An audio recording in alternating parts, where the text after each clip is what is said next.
Hello there, welcome to the Football Block. My name's Ren, and today we are going to look back at the Euro 2020 final. If that sounds interesting, let's hop right into it.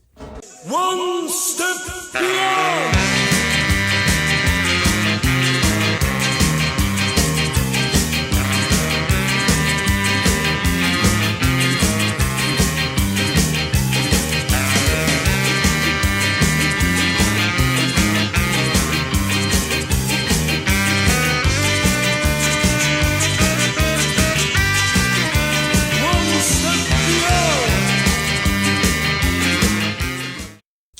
So, Euro 2020 has come to an end.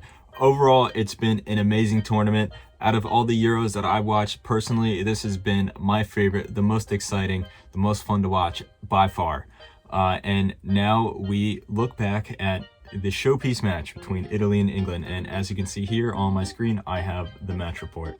Now, initially I said in my predictions video, I correctly predicted that Italy would win on penalties after a 1-1 scoreline in regulation time against England.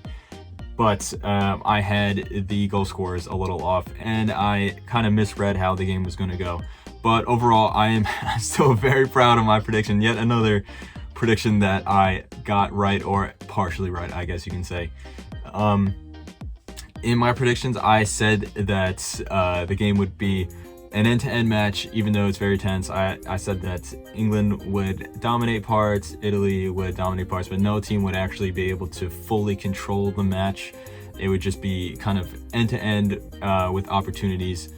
Maybe not an open match, but again, no team would be able to fully control the entirety of the game.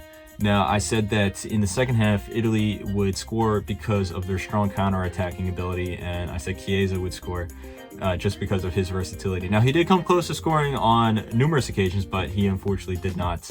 And then I said because of England's quick build-up play between their front line, that they would be able to exploit Italy's weakness in that sense, and then bring the match 1-1, and the fatigue would then set in, and neither team would really be pushing for a winner because they would be more so trying to not concede the winner, and then from there on it would go to penalties, which is always a toss-up, but Italy will come out on top.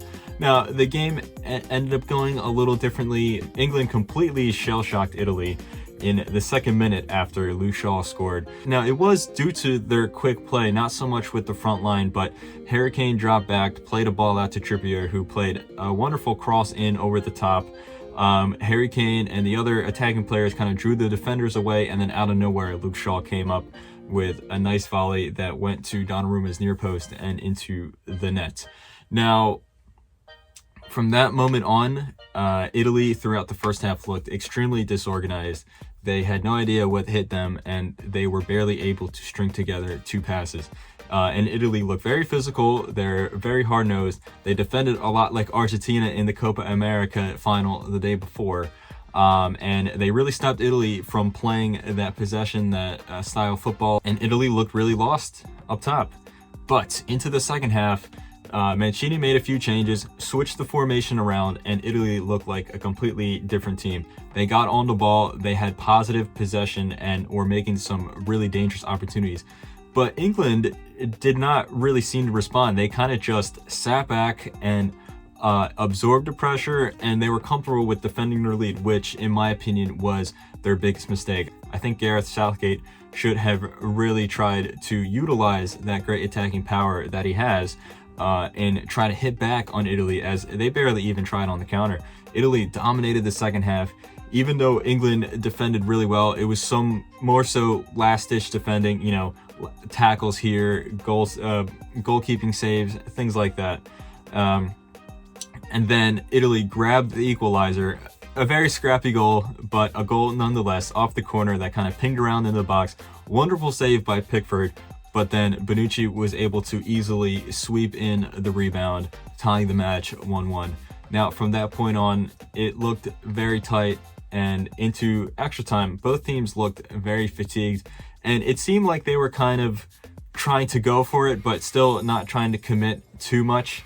England kind of broke out of their shell a little bit and had a few half chances here and there, but then Italy had some half chances as well. but neither team could really break the deadlock, and neither team looked like they wanted to commit too much, as they were afraid of conceding a goal on the counter. And then the match eventually went to penalties, where both teams seemed comfortable to bring the match to penalties. Now, you know England and their history of penalty shootouts. They have lost every single penalty shootout throughout their history, but they thought they broke the curse at the last World Cup when they beat Colombia in the round of 16. However, it looks like the curse has been reborn, as they missed their last 3 penalties. The most unfortunate of which, Saka, the 5th penalty taker, which kind of baffles my mind considering he's a really young guy, not really that experienced, and Gareth Southgate had him as the 5th and most important taker. But Gianluigi Donnarumma stood up big when his country needed him, made 2 wonderful saves, confirming Italy as the champion for Euro 2020. I think this is a very deserving win. England were deserving finalists. I think that they were, other than Italy, the best team throughout the tournament.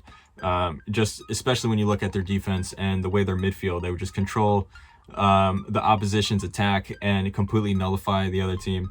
But Italy, I think, are very deservedly so champions. They were by far the best team throughout the tournament. Immediately after seeing their opening match against Turkey, just the way they utterly destroyed Turkey, I knew that this team was special, and they went on from there, played perfectly throughout the group stage. They faltered a little bit. Austria played really well against them, and Spain gave them a little run for their money as well in the semifinals. But you just look at the way they played against Belgium, for example. Belgium was the highest ranked team in the world according to FIFA. They just came off eliminating Portugal, who were the reigning champions, and a lot were saying were the tournament favorites. And they tried to go toe-to-toe with Italy, and Italy completely gave them a lesson on how to play football. They beat them 2-1, and I think that score was actually a little flattering to Belgium. In this match, it went a little differently. I think that's more so to England's style. We're very defensive, very pragmatic, and well, many have criticized Gareth Southgate for that approach, and you can even criticize him for this match as well, saying, you know, England could have won the match if they weren't as defensive and if they were more adventurous and they really utilized all that attacking talent they had.